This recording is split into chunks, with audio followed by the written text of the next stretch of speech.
தெரிவு என்று புத்தகம் எழுதியவுடன் அந்த எழுதுவதற்கான காரணங்கள் பல இருக்கலாம். ஏன்னா ஒவ்வொருத்தரும் சார் நான் ஜெயிக்கணும், அந்த எக்ஸாமில் எழுதணும், ஜெயிக்கணும், என்ன காரணம்னு கேட்குறாங்க. ஒவ்வொருத்தருக்கும் நம்ம 1 மணி நேரம் உட்காந்து பேசினாலும் கூட அவங்களுக்கு பாதி விஷயம் புரியுமானது தெரியாது. ஆனால் ஒரு புத்தக வடிவில் கொடுத்துட்டா அவர் என்றைக்கு வேணாலும் படிச்சுக்கலாம். அவர் எந்த ஸ்டேஜில் இருந்தாலும் அதை படித்து பார்த்தான்ற எண்ணங்களில் தான் அந்த புத்தகம் எழுதப்பட்டது. அதை எழுதி முடித்த உடனே ஒவ்வொரு இடத்துலேருந்து சில பேர் அதை படித்து பார்த்துட்டு, உங்களுக்கு தெரியும், மழை பெஞ்சா யார் ரொம்ப சந்தோஷப்படுவா? விவசாயி சந்தோஷப்படுவார். நான் இப்போ சமீப காலமாக பார்த்துருக்கிறதெல்லாம் விவசாயிகளை விட சில பேர் காலையில் எந்திரிச்சு டிவியில் 4 மணிக்கெல்லாம் பார்க்குறாங்க, ஜன்னலை திறந்து பார்க்குறாங்க. பார்த்துட்டு இந்த மழை பெய்யுது, ஆமாம் நம்ம வீட்டில் மழை பெய்யுது, கரெக்ட். உடனே ஃபோன் அடித்து கேட்குறான், டே உங்கள் வீட்டு பக்கம் மழை பெய்யுதா? பெய்யுது, கரெக்ட்.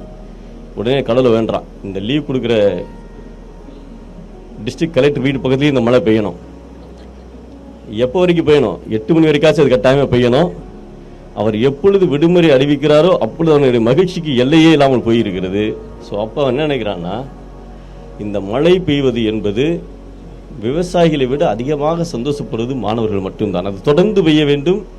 அதுவும் கடலோர மாவட்டங்களில் இருக்கின்ற மாணவர்கள் போல நம்மளுக்கு இருக்கவில்லை என்ற சில மாணவர்கள் கூட வருத்தங்கள் ஏற்பட்டது உண்டு. அதுபோல் இந்த புத்தகத்தை நான் கொடுத்த உடனே சில பெற்றோர்களுக்கு ரொம்ப சந்தோஷம். ஏனென்றால் ஒரு பையன், என்னோட ஒர்க் பண்ண ஒரு கான்ஸ்டபிள், அவர் எழுதுகிறார், அவர் இந்த வீடியோவில் போட்டிருப்பார், என் பையன் சுமாராக தான் படிப்பார், நான் என்ன பண்ணுன்னு தெரியல சார், நீங்கள் புக்கு கொடுத்துட்டீங்க, நான் புக்கு கொடுத்து சொன்ன ஒரே விஷயம் அப்பா படிச்சிருங்க, அப்புறம் நேரில் பார்க்குறப்பெல்லாம் ஒரே சொல்கிற விஷயம் எப்படியாச்சும் நீங்கள் படிச்சிருங்க, என்னை சுற்றி இருக்கிறவங்களாம் எப்படியாச்சும் படிச்சிருங்கன்னு சொன்னதுனால நிறைய பேர் படிச்சிட்டாங்க. அப்படி அந்த பையனும் படிக்கிறாரு, ஃபோனில் பேசுகிறேன்னே கேட்குறாரு, படிக்கிறாரு. இவன் பார்க்குறான், அப்பா என்னடா புக்கு எடுத்து படிச்சுட்டே இருக்கிறாரு அப்படின்னு சொல்லிட்டு அவர் எடுத்து புத்தகத்தை எடுத்து படிக்கிறார்.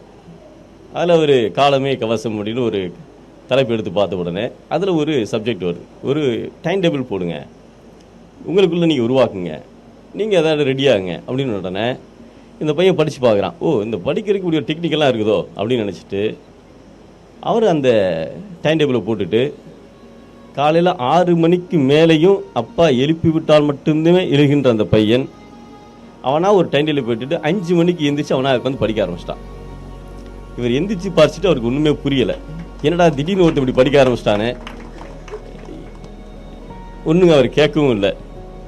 சாயந்தரம் டியூட்டி முடிச்சுட்டு வர்றாரு. அப்போ சொல்கிறான், அப்பா அந்த மாதிரி ஒரு ஷார்ட் ஒன்று நான் போட்டிருக்கேன், நான் படிக்க ஆரம்பிச்சிட்டேன், நான் இந்த தடவை உங்களுக்காக நான் 10th நல்ல மார்க் எடுத்து காட்டுவேன். இவர் கேட்கவும் இல்லை, ஒன்றும் செய்யலை.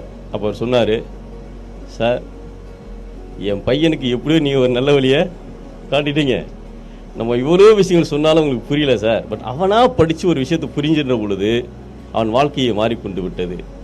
அப்போ அந்த விவசாயியை விட மாணவர்கள் சந்தோஷத்தை போல மாணவர்களே சில பெற்றோர்கள் சந்தோஷப்படுகின்ற பொழுது நான் புரிந்து கொண்டேன், மழை ஏதாவது வகையில் எல்லாருக்கும் நன்மை செய்து கொண்டிருக்கிறது.